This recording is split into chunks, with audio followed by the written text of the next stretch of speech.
Let's get started on this Blue Prism tutorial. Alright, now let's jump ahead directly into the practicals. This is what the tool is, Blue Prism. So why are we talking about Blue Prism? Because it's an RPA tool, and it's one of the best and the most simplest RPA tools to learn.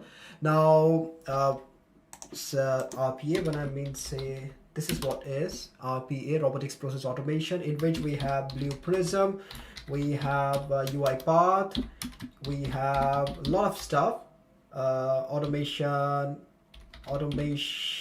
anywhere. All right, so many other tools are there, but in this session we're going to be talking about Blue Prism.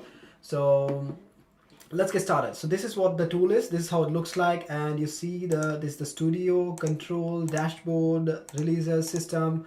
I'll just give a short introduction on all of those things. So first of all, this studio, you can create something called as processes, objects. I'll come to that.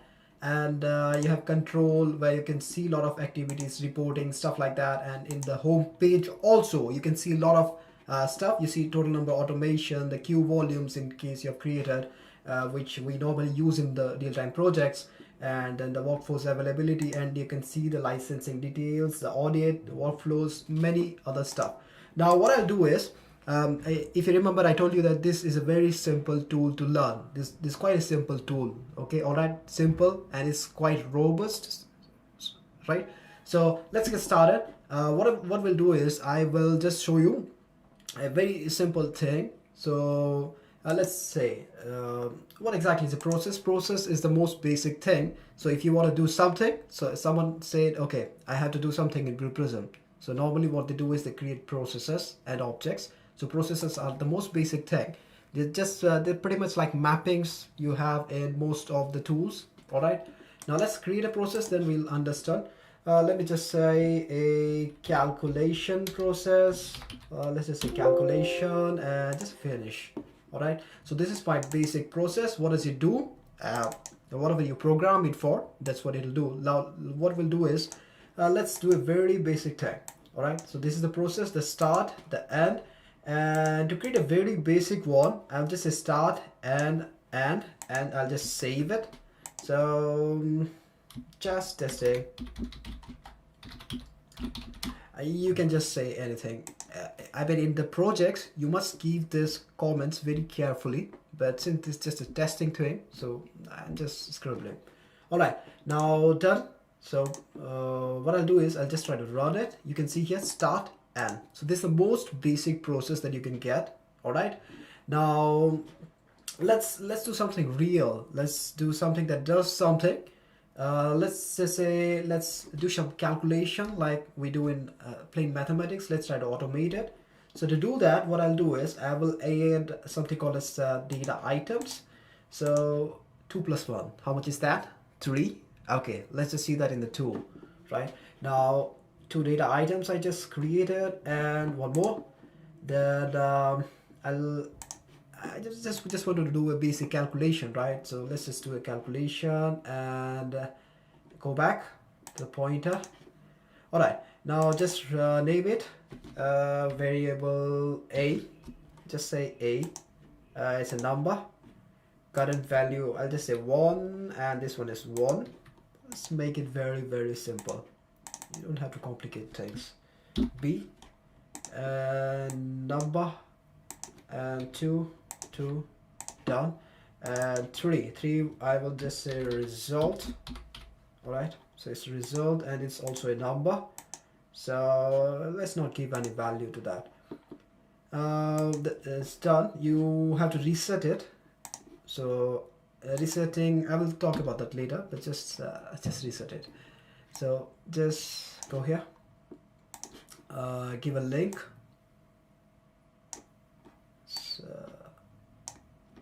And then give a link. All right, now open this thing, and what we want to do, we want to add these 2 things, right? So what we do is go here, drag it, say plus, and drag this, and we want to store the result in the result, right? So drag the result here. All right, and then just say okay. All right, it's quite simple. Now it's done. Save it. Okay, just say give anything, save changes. Now let's try to run this thing. You will understand what we're doing. See here in the result, we don't have anything. We have null, I mean zero. I mean not even zero, nothing. So let me run this thing. Let's see what happens. Oh, can you see something? What do you see here? 3. So 1 plus 2, 3. So it was a very, very basic thing. You might be thinking that, okay, this stuff that you explain is stupid because it's not useful. See, it's useful. First of all, it's just a calculation thing that I've implemented. Plus, we will see a lot of advanced things. I just don't want to complicate things on the first day of the tutorial itself. We'll be learning a lot on the applications, how to automate the SAP applications and how to automate in the mainframe systems, how to pull the data and automate the stuff. There are many things. In fact, automation is so, it can be implemented anywhere. You cannot even imagine. I mean, in fact, there was a time when giant companies used to implement automation. Not now. Now, very small basic companies, even if startups, they go with automation. They want to automate everything that they have.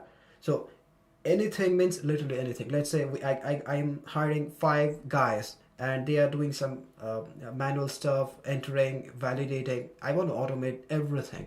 I want to automate the shit out of everything. Why? Because when you automate something, you have all of you know what is it is cost cutting.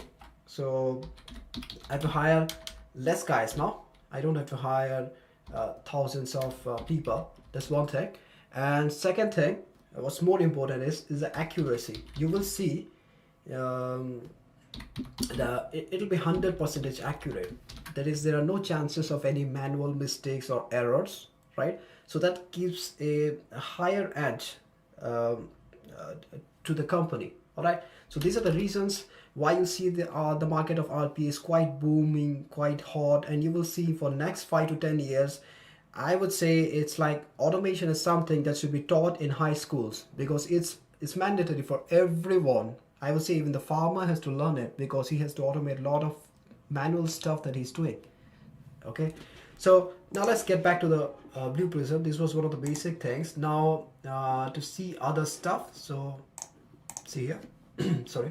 So see this. Now we have objects. What exactly are objects? Objects are nothing but these are like kind of very similar to the processes, but you can create reusable objects and you can call them in the processes. You will see this is very, very useful, especially there are many objects that are provided by default, like the Excel sheet. So if you want to access an Excel sheet application, or let's say Word application, or any basic stuff, then you will see that the object is quite useful. Now let's say if I create an object, create object, and let's just say test object, right? Next, finish. All right, and see here. So you can create a lot of things. You can the most important thing, the application modeler. You can go here and do a lot of recording stuff. You can see a window-based application. What a window-based application means is anything. So anything that is there in window, any application, let's say VLC player, Windows Media Player, can be anything, right? And browser-based application, it's Internet Explorer. So Mozilla, stuff like that are not supported yet. Probably down the line they will be, but not yet. And Java-based application, mainframe-based applications, all right? So we're going to be talking about these things in the later phases. Don't want to complicate it, but it's quite easy and quite simple to learn. It's a very basic tool. So, and we'll be talking about Object Studio very soon in the next series. Now, if you see here, then some other stuff like, I mean, see the reporting in Blue Prism is also quite good compared to other tools. So you can see automation. I would say Blue Prism is something like it's an army of bots. If you're not sure what's a bot is a computer program which is just like a human being. I mean, a human does it less efficiently, whereas a bot is a machine, right? So it's quite good, great. Now, and you can see here the auditing processes as well as the security, the work queues, which are quite important. We will see what exactly are work queues, but they are very important in some companies where it's implemented. It's not implemented in all, but yeah, it's quite important. And resource pool, also there's a concept of the servers. So many things are there. It's quite advanced in terms of the scaling. You can say you can scale it up to any level, so it's quite advanced in terms of that. I think I will stop here right now. So I hope you enjoyed this video. If you enjoyed this video, just let me know, right? So you just like it, comment it, share it. Thanks guys. I'll be coming up with next tutorial series. So hold on, hang on. Thank you very much for listening.